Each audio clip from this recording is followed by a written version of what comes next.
சிரித்துதான் பேசும் போதிலே வலைகளை நீ விரிக்கிறாய்.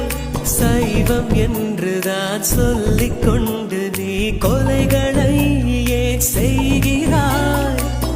அங்கும் இங்கும் என்னை விரட்டும் பறவையே, என்ன சொல்ல உந்தன் விரட்டும் அழகையே. வெட்ட வெளி நடுவே அடக்கொட்ட